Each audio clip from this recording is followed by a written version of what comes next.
This is CBC Windsor News. Thanks for joining us. I'm Jennifer LaGrassa. Katarina is away. An IT outage at the border last week not only caused long delays for truck drivers, it also raised serious security concerns. Chris Ensing has our top story.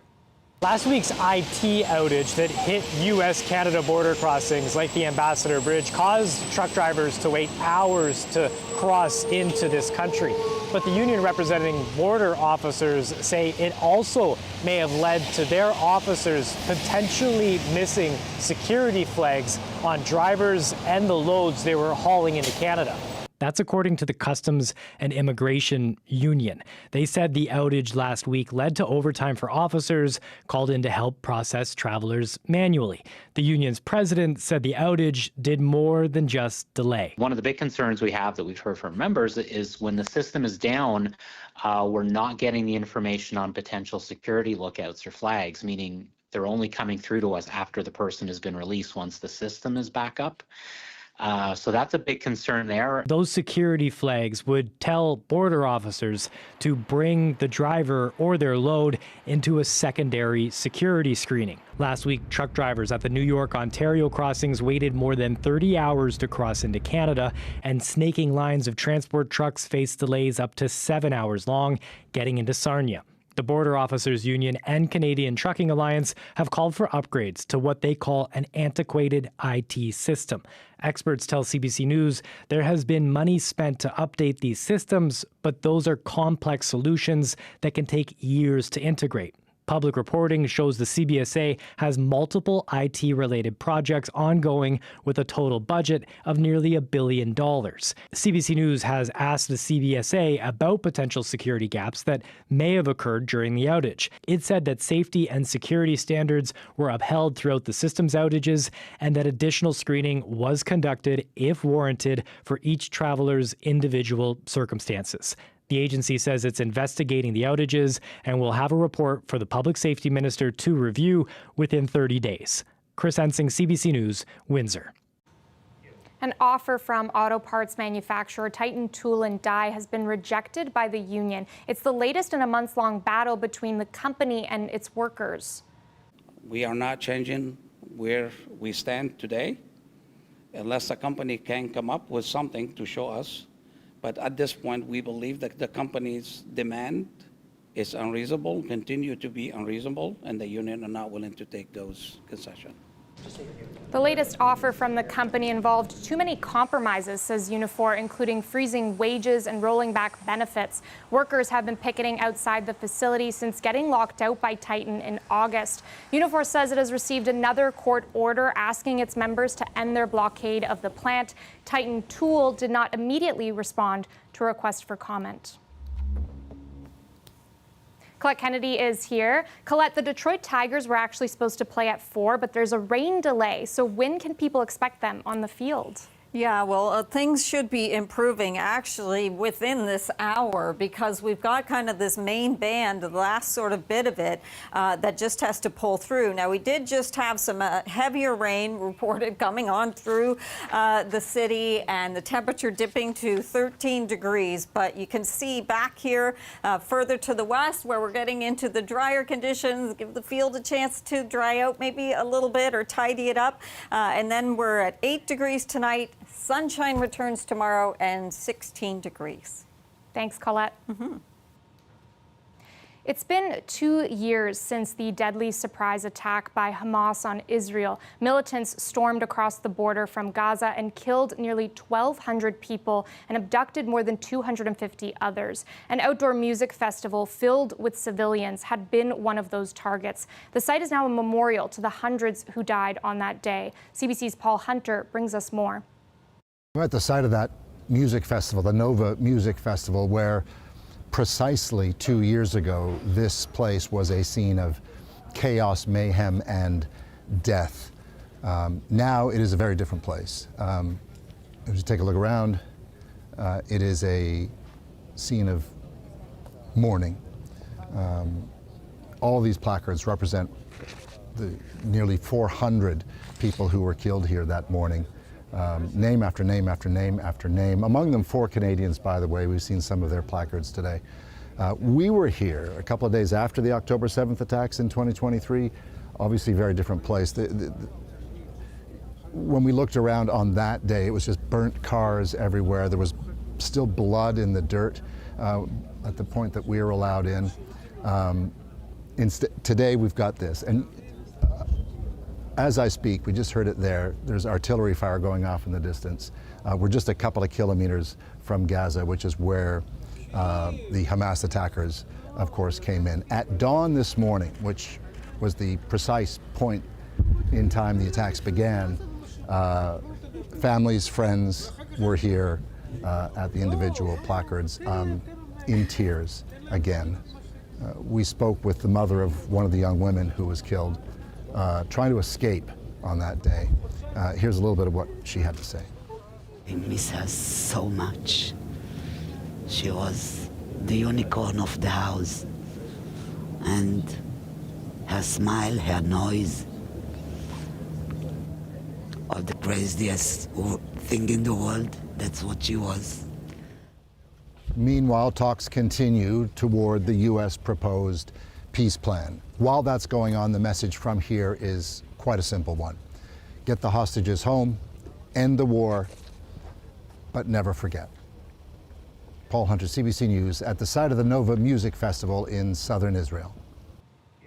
Israel's retaliatory war on Hamas has killed 66,000 Palestinians and injured more than 170,000 others. Windsor's Mahir El-Masuri knows some of those people. He's a Palestinian-born nursing professor. CBC's Sonia Varma spoke with him about the toll the conflict has taken on him and his loved ones. The war in Gaza has Mahir El-Masri glued to the news. It's now 2 years since Hamas attacked Israel and the war started. They've been 2 years from hell, quite honestly, living hell for every single day of those 2 years. El-Masri grew up in Gaza, left when he was 28, and has spent much of his life in Windsor. He agreed to sit down with us and talk about the war and how it's impacted him and his family. When I watch the news, it's not just the news, it's my life being destroyed right in front of my eyes. When they name the streets, when they name the schools, all my 3 schools have been destroyed. Those places where I went to study. When they named the hospital, the Al-Ahli Baptist Hospital, that's where I got my nursing training. When they named the university, that's where I went to do my first job as a clinical instructor in nursing. The streets, landmarks, the church that was bombed in Al Zaytun neighborhood. That's where I played as a kid. So it's just my life being destroyed. And I watch it on TV every single day. El-Masri has several siblings who live in Gaza. He shows an old picture of his oldest brother. He died a few months into the war. And in the time since, life has gotten only worse for those left behind. The suffering has really got extremely difficult and more intensified over the last 4 or so weeks because they have to leave Gaza. They were forced to leave Gaza. Most of them did. And now they've been searching for a place to settle, and a tent, basically. Tents are not available. Places for tents are not available. So I honestly call them to make sure they're alive, but when I speak to them, I dread making the call every single day. Like, I just make the call to make sure they're still alive, and it's extremely difficult. Also difficult is finding hope. Talks are currently underway for a ceasefire. El-Masri says there must be justice and accountability. And as for what would help Gazans, he says immediate action. The killing needs to stop. People need to be supported to sustain their life. Food, medicine, shelters. People don't have shelters. I'm concerned in a couple of months, it's going to be winter. Cold, rainy winter for them. And what we call tents are not truly tents. They're makeshift tents. They're made of people's whatever they can grab, blankets, sheets, and those cannot protect people from cold and rain. So that's the first thing that needs to happen. People need to be supported so that their life can be sustained. And the next thing that needs to happen is justice. The Palestinian people deserve to live in dignity. Al-Masri dreams of one day going back to Gaza to help, he says, once the conflict ends, rebuild his community. Gaza is my birthplace. It's where I belong. So I would go to Gaza in a step. I want to be part of building that place. That place made me. Sonia Varma, CBC News, Windsor. CBC News reached out to a number of people in Windsor's Jewish community, hoping to get their perspective on this anniversary. They were hesitant to talk because of the sensitivities surrounding the conflict. However, the Windsor Jewish Federation's president, Marian Zeller, said in a statement that the anniversary is marked with both heartbreak and hope. Hope that a ceasefire happens, along with the return of the remaining hostages. Zeller said they continue to mourn the Israelis killed by Hamas and that they hope to see peace return to the Middle East. Premier Doug Ford is asking Ottawa to reconsider its position after the feds denied marine land permits to move the beluga whales to an aquarium in China. I find it ironic, the federal government saying we aren't issuing any permits, but it's your problem. Okay, something doesn't sound right there. Either they issue a permit and we end up finding a home for them, or they don't issue a permit and they can come up with a solution because they're the ones who issued the permit to have these whales in the first place. Marineland has threatened to euthanize its 30 whales without emergency funds from Ottawa. The federal fisheries minister said last week that she denied the permits to move the whales to China because she didn't want to subject them to a future performing in captivity. Marineland said it is running out of money and asked the federal government for emergency funding to help it feed and care for the whales. Marineland set today as the deadline for the government to respond to that request. The park, which is up for sale, hasn't opened since the end of summer 2024. Now, it isn't so straightforward which baseball team to cheer for in Windsor. Some might choose the Tigers because they're close by, and others might show their national pride and go for the Blue Jays. This is the first time the two teams are in the MLB playoffs at the same time, and they could be facing each other in the next round. Video producer Mike Evans headed out to see which team fans here are choosing. I picked the Blue Jays because I'm from Toronto. I was at the first game in 1977. I saw the snow. I was in the bleachers. I paid about $10 for my seat, and I saw Doug Alt hit 3 home runs. So yeah, a diehard Toronto Blue Jay fan, but cheer for the Tigers too. So if they came head-to-head, if they both win their series, they'll be playing each other. How are you going to feel then? I'll still cheer for the Blue Jays, but I won't be jumping up and down like I do when they beat the Yankees. I'll go with the Tigers. And why is that? I'm a lifelong Tigers fan. I've always been a fan, and I've been going to games since I was a kid. I just have complete faith in them boys. Steven, just tilt your head a little bit forward. I want to see your hat. Ah, so you're a Blue Jay fan. What's it like being a Blue Jay fan right now? Right now, it's a pretty good feeling. There's a scenario where the Tigers win their series against the Mariners and the Blue Jays win against the Yankees, that the Tigers and the Blue Jays will play each other for the American League pennant. What would it be like in the city of Windsor if that happened? I think it'd be pretty wild. The bars would be packed. You'd have a lot of people watching. If the Tigers and the Blue Jays faced each other in the playoffs for the American League Championship, what would it be like for downtown Windsor? That'd be fabulous for us. I mean, we'll get lots of people. It'll be bananas down here. Surely they'll have some kind of street closure or something, have a TV down here, maybe a couple of bands. It'll be fun. It'll bring lots of people down here. A shot in the arm for the economy down here, of course, and with the tunnel bus back in action, you know, it couldn't come at a better time. What team would you root for, Blue Jays or Tigers? I'd be going for the Tigers. The 1984 World Series, that's pretty impactful in my life. I was 14 then, and that's me. Tigers or Blue Jays? I'm a Tigers fan. Been so for a long, long time now. Do you root for the Blue Jays? Do you root against the Blue Jays? I'm not against the Blue Jays. In fact, boy, would this be great if the Blue Jays play the Tigers in the championship series. I'd love that. What would downtown Windsor be like if the Blue Jays and the Tigers were playing each other? I think it'd be a clash. Windsor's made up of about 50-50 fans here. A lot of Canadian supporters, but a lot of Tiger fans that live here too. That is so fun. A look outside there, a gray day. We got that taste of fall. Colette's going to be coming back with your weather, so stay with us.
Welcome back.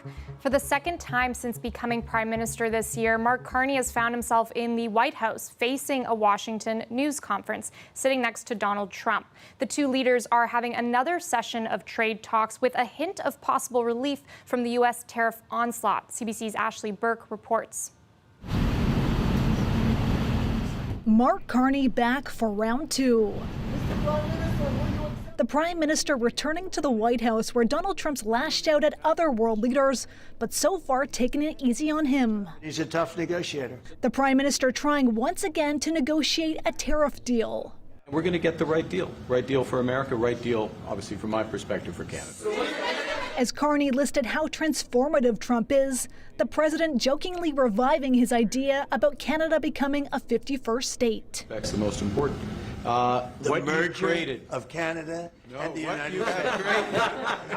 That wasn't where I was going. Sources say Carney's trying to get some sort of relief for Canada's steel sector, pummeled by tariffs, and use that as a model to help other sectors hit hard, like aluminum, autos, and lumber. We're competing for the same business.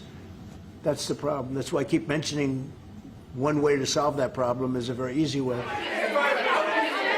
Trump asked repeatedly why, after months, the two leaders have failed to reach any sort of deal. Is there anything that the Prime Minister has done that's making it more difficult or easier to reach a deal? No, I think he's a great Prime Minister. I mean, he could represent me anytime. I will tell you, I'm not saying that because he's here.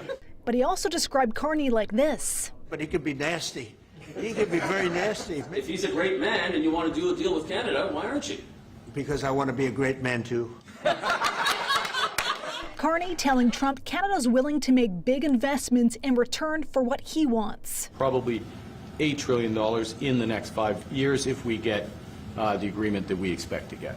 Trump offering Carney and his ministers some hope good news could be coming. And I think they're going to walk away very happy. I think so. Carney's Canada-U.S. trade minister emerging after talks wrapped up, calling it a detailed discussion. It concluded with the president and the prime minister directing us, me and my colleagues and the president, his cabinet secretaries who were there, to continue the conversation and to quickly land deals. LeBlanc says his meetings may continue tonight and tomorrow to bring more certainty to the steel, aluminum, and energy sectors. But when asked when exactly Canada will land any of these deals, he wouldn't say. Carney is having dinner with Vice President J.D. Vance tonight. Ashley Burke, CBC News, Washington. During his joint press conference with the Prime Minister in the Oval Office, U.S. President Donald Trump praised Mark Carney. Here's some of that exchange. I think he's a great Prime Minister. I mean, he could represent me anytime. I will tell you, I'm not saying that because no, he is a very strong, very good leader. He's a nice man, but he can be nasty. He can be very nasty. Maybe as nasty as anybody. How? I think Canada, let me put it this way, I can tell you this because I deal with lots of leaders all over the world. He is a world-class leader. He's a man that knows what he wants, and I'm not surprised to see that he won the election and won it substantially, and I would think he's more popular now.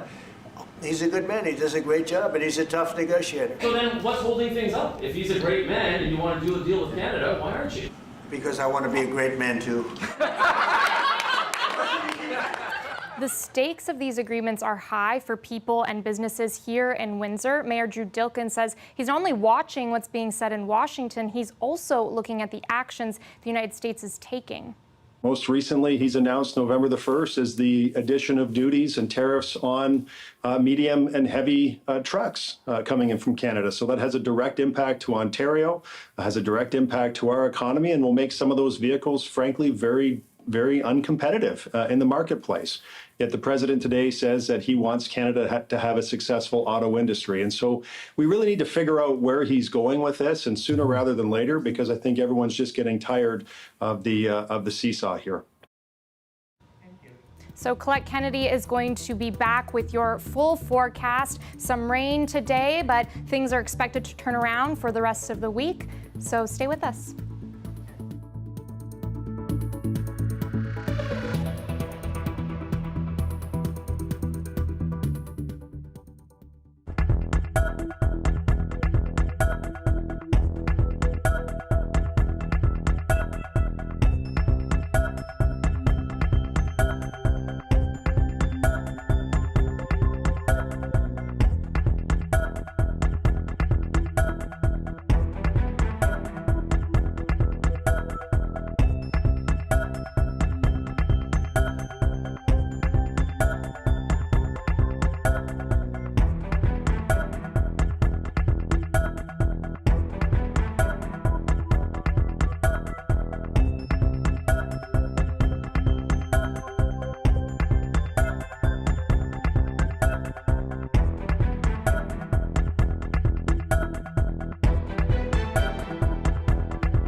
Colette Kennedy is back with us. Colette, I had mentioned to you earlier that the Tigers game was delayed because of the rain, but we're hearing now that they're going to be on the field for 7.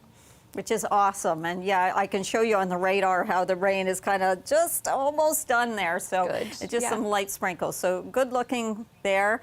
And yeah, Comerica Park, let's go. Let's go Tigers and see how it goes. And you know, when they cover the field, it's just usually that helps a lot, but sometimes some can slip through here and there, and we just don't want anyone injured. So it sounds like the park's going to be in good shape.